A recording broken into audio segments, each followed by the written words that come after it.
بسم اللہ الرحمن الرحیم۔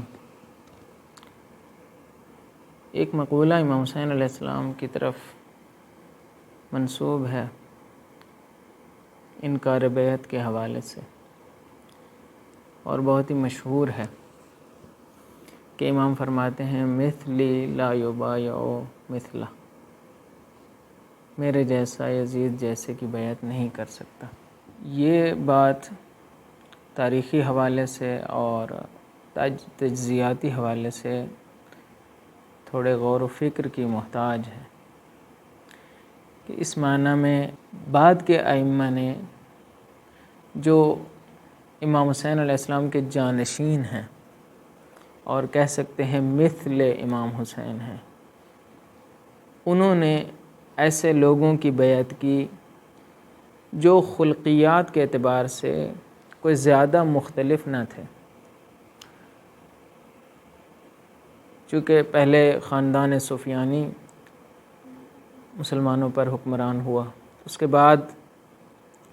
خاندان مروانی آیا، اس کے بعد بنی عباس آئے، تو ان کے اندر کوئی زیادہ فرق نہیں ہے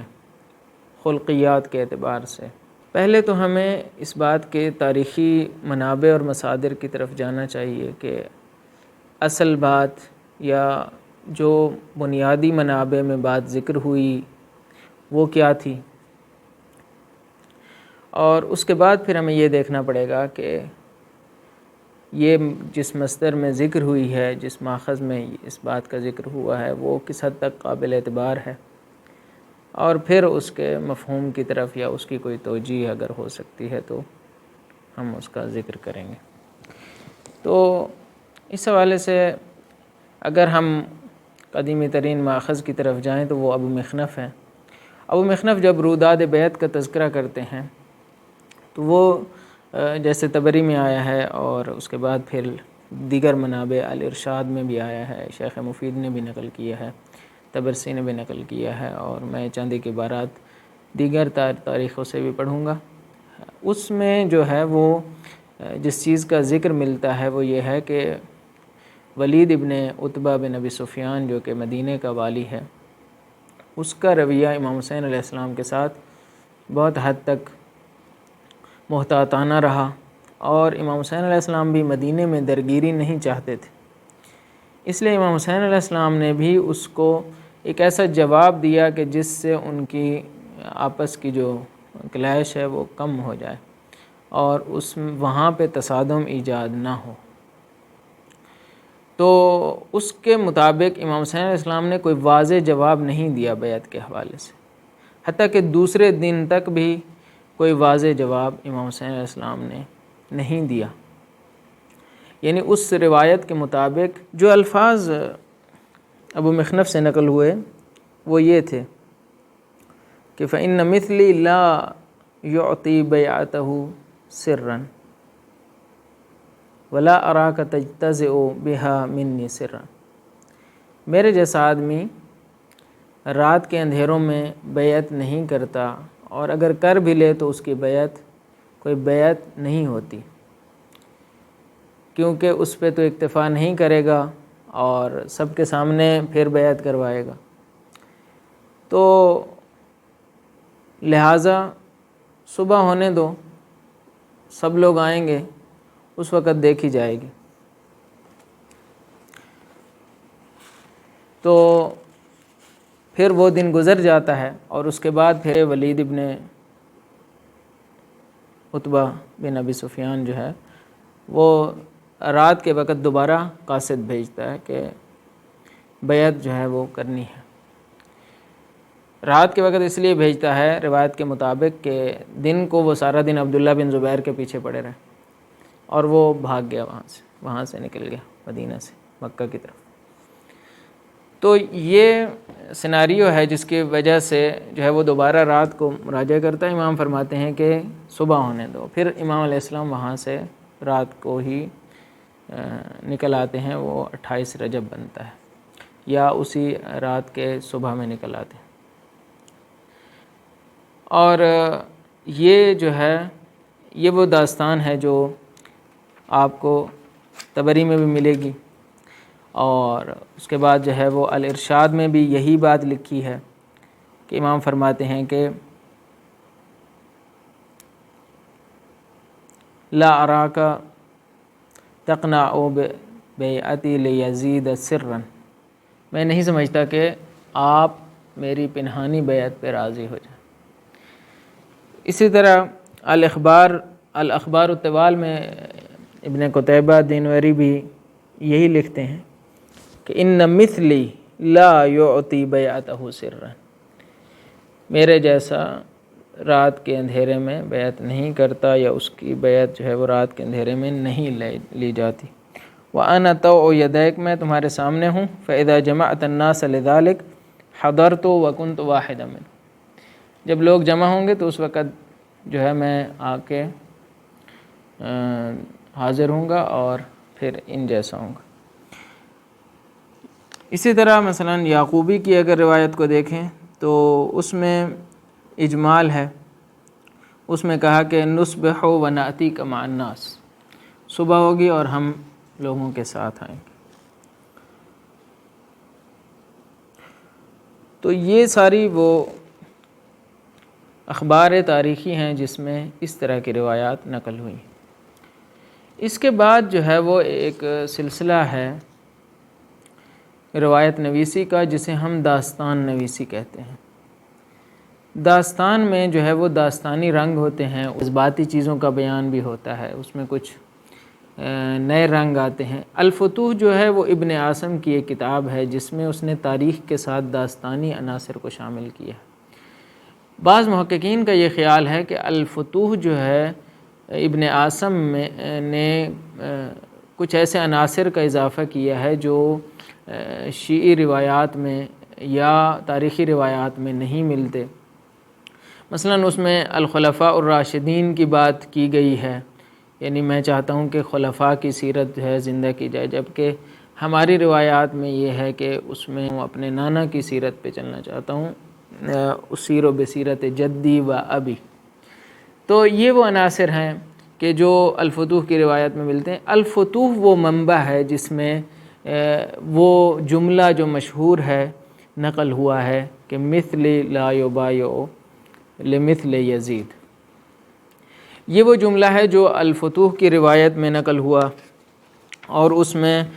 کافی جو ہے وہ ایسی حالت بتائی گئی جس میں امام حسین علیہ السلام جو ہے وہ بڑے واضح انداز میں جو ہے وہ ولید کو جواب دیتے ہیں۔ الفتوح نے پہلے وہی نقل کیا ہے جو باقی تاریخی روایات میں ہے،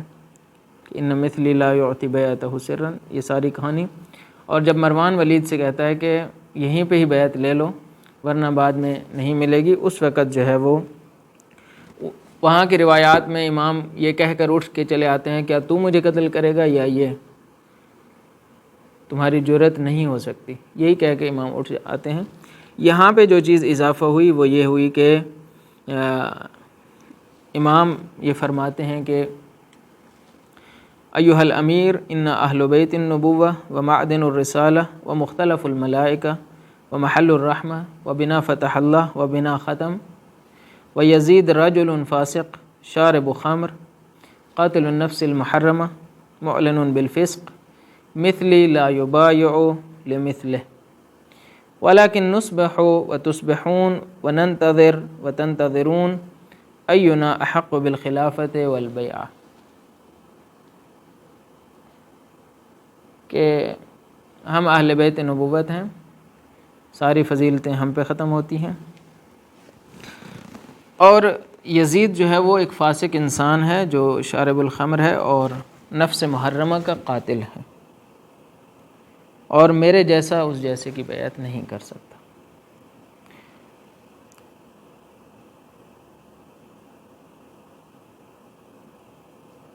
پھر جو ہے وہی جملے